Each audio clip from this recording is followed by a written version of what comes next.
Women inspire all of us, but women in mobility inspire the whole world. Today, we're here at Tata Technologies to meet one such inspiring leader. Tata Technologies Executive Vice President and Global Head for Digital Enterprise Solutions is the dynamic and masterful Geena Binoy with a career that spans 3 decades. Geena, it is such a pleasure to have you here with us today. I can't wait to start off with asking you about your journey. Can you take us through your childhood and through the years your academic years primarily? Yeah. First of all, thank you, Raman, for having me here. And it's an absolute pleasure to be a part of this Mobility Outlook discussion. I would say that I started my life in College of Military Engineering, where my father was posted and he was part of the military engineering service. So I started off my initial childhood days getting a lot of exposure to the defense part.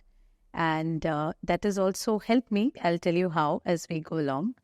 But my initial schooling was in College of Military Engineering, where we had our schools and we were subject to a lot of curriculum, which helped us to become diverse and also very balanced individuals, because I think it was a very cosmopolitan crowd, and that definitely gave me a very different outlook to life early on in life. It was then that I went to pursue my career in economics, because I wanted my education is basically in economics. I wanted to be a doctor early on because it was a passion that I had as a child. But unfortunately, when my father was posted in Andaman Islands, I did my crucial 2 years, 11th and 12th, I did in Port Blair. And I used to somehow not keep well during that time. And that was primarily because of, I think it was because of the weather and, the humid environment. I used to always get into some kind of a headache and some kind of cough and all that. So I never thought that, I will be able to get out of it. But when he was posted back to Pune, that is when I regained my health. And that's the time I realized that, 2 crucial years I was missing out, where my competitive exams, I was not able to clear the medical one. And I then decided to pursue. I said that if I go into another year, I was not too confident. I had become a bit diffident because of those health conditions. And then I decided I should get into something which was my second passion, which was economics. I'd read about it while I was in Port Blair. At one of my father's friends was a professor, and he had taken me through a bit of it, and I decided to get into economics. So that was, I accidentally stumbled upon it, and then that became mainstream for me. I did my graduation, and subsequently I did my post-graduation in economics from Gokhale Institute of Politics and Economics. That's where I did my this, and I was a university topper in the graduation day. And from a post-graduation perspective, I couldn't clinch the gold medal, but a silver medal.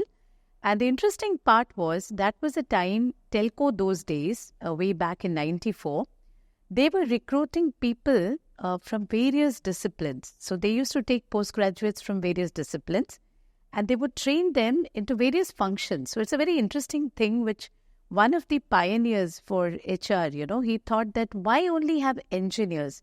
Why not bring some fresh blood from different areas, So we had finance, we had maths, we had people from statistics, from HR and all that. So there were different people, and he gave us an opportunity to get into the organization to understand different functions. And I was one of the very few who got selected from the, top 100 people within the country to get into Telco and be a part of that journey.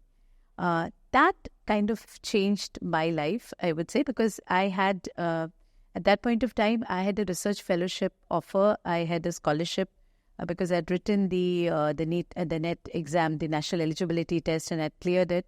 And it was to make a choice between the industry and to get into something like, research and then become a doctorate probably in economics. But I decided to move to the industry. So, Geena, I mean, I was going to ask you about Telco right after, but given your story and given your journey, I have to ask you, you show a lot of clarity from a very, very young age. I mean, through your academic years, you've had a firmness in terms of, making your decisions. What do you attribute that to? I think it's got a lot to do with the exposure that I've had, the teachers that I've had early on in school. Because as I mentioned, the kind of place that I studied in, the teachers used to come from the army background. So they had traveled a lot. They would work for 3 years in a school and then again move into something else.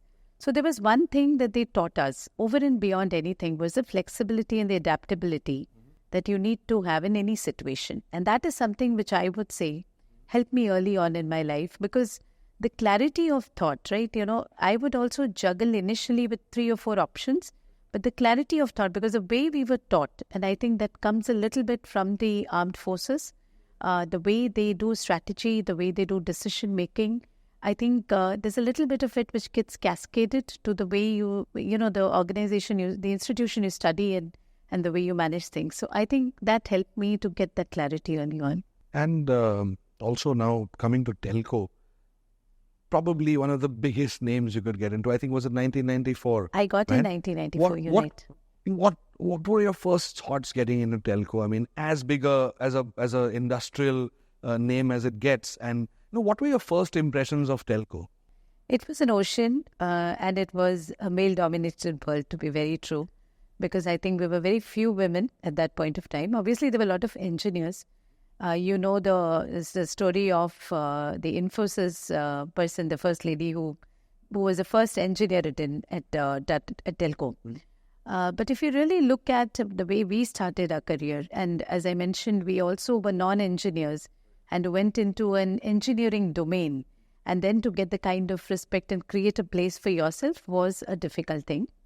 But the good thing was because it's part of the Tata Group, right? And Tata Group holds diversity so close to the culture and the kind of support that they would give at various junctures. That was something which was really good. And that happened as we joined the organization. We were not discriminated in that sense, just because, first of all, being a woman, and secondly, being a non-engineer, I don't think I got discriminated. All my colleagues who were there with me, 100 of them, we went through trainings. We represented various functions there. So the first department I went to was internal audit, where we were taken to, understand what's going well in the company and where we need to bring in improvements, the opportunities of improvement as we call it. And then I went into purchase function, sales, and, finally I was rooted into the sales function and more into the logistics side of it. Because those were the days Telco was doing extremely well. And there was demand. We never knew whether it's sales which was driving production or production which was driving sales. Whatever got made got sold. And there was a logistics problem. So I was put into managing the logistics side of it, because there were the sales and operations planning, as you call it, and then the logistics which comes after that. There were a lot of challenges with respect to that. So I was chosen into that function, and I was supposed to work in terms of streamlining some of the operations there. And that gave me a lot of insight into the way the company worked. At a high level, I could participate in some of the discussions. And that also set the foundation stone for me to move into the SAP implementation program. And that was the stepping into IT, as I would call, right? That was the first step that I took from the conventional world that I was living in to an IT world. And the journey just happened after that. So presumably a telco of the mid-90s was a male-dominated space. And seeing how you navigated through telco, what were your learnings at the time? And let me ask you, were you as aware of there being a possibility of not being treated equally, or did you ever did anything give you the sense that something of this sort may exist, or were telco's values ahead of their aims in the 90s? I'm sure the Tata Group would have wanted the values to be high, but the reality is, on the ground, we have people who would find it slightly difficult to accept a woman in all functions, right? And I mentioned about me entering that area of logistics, the whole dispatch planning, logistics, sales and operations planning. In fact, the people there, they did not want a woman to be there, because that was the first thing. So when I approached them, and I was very keen because I was seeing some functions as part of internal audit when I spent some time. I was auditing one of the departments, and I developed some interest to feel that I should spend some time here and help solve their problems, because that is something which I was a very interested person as far as systems and things were concerned. Though I was not from the same background, I wanted to see if I could help solve some of the problems. Like I mentioned, right, the volume game was too much to handle. And then I requested the gentleman there who was heading the department, and he said, no, we cannot take women because you cannot come in the second shift. And we really cannot manage this. And I really pleaded, So he said, no, because it'll be really bad because I'll be discriminating a male colleague because he'll have to keep coming in the first shift or the second shift, and you will keep coming in the general shift. So which I understood. And I said, I rationalized his logic, and I said, it's okay. But then I also kept on approaching other people. So there was another gentleman who seemed to be very keen. He said, okay, I'll give you 3 months of a preview. You make the best use of these 3 months, and then I won't be able to guarantee a placement to you. And I was lucky in those 3 months that I was there. It so happened that I got an opportunity to get into the SAP implementation program because I had already worked really hard in terms of solving some of the problems. And the general manager of manufacturing there, he felt that me being a part of that SAP program to understand the functionalities, to suggest a to-be world, because, SAP was all about what is as is and what is that you're going to be doing differently. So he felt that I could contribute better than some of the others, and he gave me that opportunity to get into that journey. Would you describe this as perhaps the defining moment of your career, being incorporated into the SAP, the program? I would say it was one of the defining moments because obviously that opened a very different world to me because, getting into the systems, understanding how we're going to craft the next generation digital work for Tata Motors was something which was really inspirational for me and also for my team because then slowly from there I became a module lead, then went to become a project manager, from a project manager to a program manager. And then, we also at the same time, what happened was Tata Motors was going through a digital journey. So those days SAP itself was digital. What we call digital now is so many more things. But those days SAP itself was digital. So that journey started there. But there was another defining moment that I had, which was much later, because as part of the internal transfers that we had for all the IT people, at some point in 2000, I moved into Tata Technologies. In Tata Technologies, I started, I was a project manager then. But much later, after some 10 years or so, as part of the leadership development program, I was chosen among the top 100 and then the top 20. And I was one of the top women who qualified for the leadership assessment as part of the on-Hewitt framework. And then I got an opportunity. So I would say there were two defining moments. One, when I entered the SAP team, because that opened a very different opportunity for me. And the second time was when I was part of the leadership development program. I was a very reluctant warrior, as I would say, because I never wanted to make it that big. I wanted to balance my family and my home. That's a reality because there were 2 boys who were growing up. There were growing demands at home. But I think these 2 moments really changed my life. Right. Beautiful. So tell me, in today's vocabulary, in any organization, we speak very freely of DEI. Yeah. It's a term I'm sure you live with every day as well. What do you think is the significance of DEI in today's world? And especially, what is your perspective on how it adds value to an organization? See, I've seen DI now has become a very fashionable statement in any organization, okay, because we really want to say diversity. Obviously, we want to mean it, but the way we want to empower it depends upon organization to organization. And I would say that, from a DI perspective, there is a lot of clarity which is required at the grassroots level. So when we talk of diversity, we want to bring in different people into the organization because we want to get different perspectives. So just like I spoke about diversity at the beginning of the career, being a non-engineer, being hired into an engineering company, that was diversity in one sense, because you were trying to see, whether different people can come in and bring a different perspective. Similarly, I would say when it comes to diversity, getting different perspectives and making an environment ready for hearing different perspectives is very, very important. At the Tata Group level, I see that they really mean diversity and they execute diversity in that sense. Okay, so what happens is, it's not just at the top level. It's never a top-driven thing. It's not by saying that, I need the gender diversity to go from 14% to 18%. It really doesn't make sense, right? It has to be that you have to train each and every manager, each and every person at the grassroots level to start accepting people and to consider their values and their opinions in the working that you have. That is when diversity really comes about in that sense. And today, when I see from top, there is always that resistance which is there at various levels, because they will be, and typically why, because women come with challenges, some challenges, right? Because all of us, we need to accept it, because there will be times where you have disproportionate needs at home. So you may say that you may not want to work in a second shift at that time. Or when you are talking of IT industry, you are supporting US, Europe and other customers who need round-the-clock coverage, because you may sometimes work in a 24/7 scenario. Maybe you may need to be rotated even in the night. So those kind of scenarios, when they come, the male colleagues will feel that why to get a woman? Because, sometimes she may ask for some benefits, more benefits compared to the male folk. And also, when it comes to maternity and other things, there are some more privileges. 6 months she'll be away, and then again I need to build somebody who is going to be, required to pick up threads. So I think we see that little bit of resistance, how much ever we want to do at an organization level. And that is what we are helping today, at all levels, to change the mindset of people at every single level.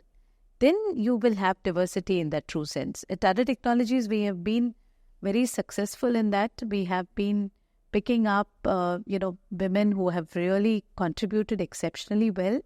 And we have made sure, because we understand that when we hire a woman or we hire a person, we hire a family. So that thought is there. And that is what we've been trying to enable. So I think it's making a difference. So do you feel these challenges you spoke of right now, I have to ask you now that, do you feel these challenges are more India-specific, given let's say, the social challenges of it? Do you think this is the same across the board, globally, or are these more relevant to the Indian context? I think it's more pronounced in the Indian context because, the work-life balance part of it is much more respected in the Western world. Because if a woman wants to go and pick up a child, even if there is a meeting which is there is a lot more respect that is there for that statement to be made. Compared to in India, if you say that, you're going to miss a meeting and you're going to, look at maybe, go for a PTA meeting or get into, some issue with the child, it's a little bit of a mindset change that we need to have in India. I feel it's slightly more pronounced in India, these issues, compared to what we have in the Western world. Right. So, I'll ask you my last question on this subject. So, as a woman, what is your expectation in terms of societal change that will help you achieve what you need to better? Because from what I'm able to decipher, a lot of this, let's say, inability comes in because of there being some sort of, preset, let's say, a mindset. What would you wish would change? What are the 3 things you wish would change in your immediate environment that would help, diversity in a much stronger way than it has so far? I think one thing we all need to understand, and that's probably the reason why it becomes very difficult for women, and that is that the career clock is in direct conflict with the biological clock. So when you have children, when you go through certain moments of life, right, you have disproportionate needs at home. It could be with children, it could be with your parents, your in-laws, where a woman is supposed to then, sacrifice her career and then, step out and then, for some time take a break and then get back to the industry. So that is what is expected of a woman. And she's always, the general understanding that the society will have is because she is considered to be the primary person at home, right, who is responsible for all this. So I would say that what organizations need to do is to support that. And today, I would say in my life, wherever I am there, whatever I have reached today is because of, the support that I've got from the organization. So whenever I have had disproportionate needs at home, I have had situations where I needed to attend to my children who were in 10th, 12th, or, some of the crucial years, they're not keeping well, or some family member needs extra attention at home. I think I was able to get that support from the organization unconditionally. And that is something which is extremely important. If you're able to give that kind of a support, right? Most of the women who halfway through, either they want to, quit their jobs or they want to keep themselves relegated to the background, that will not happen. Because that is something which the organization needs to say. And now what we're doing also is to encourage women in the second innings. So if they've had a break for some time, for reasons maybe, similar to this, and they want to come back to the industry, we are getting them and we are telling them, please join us, because this is an opportunity for you to rediscover yourself in your second innings. So I feel that cushion is what is required to be given. And I think that cushion needs to be given, like I said, it's not an intent at the top. It is at every level that we need to sensitize. And a lot of training that we are planning for our managers, because many of our managers may be male colleagues who are managing it.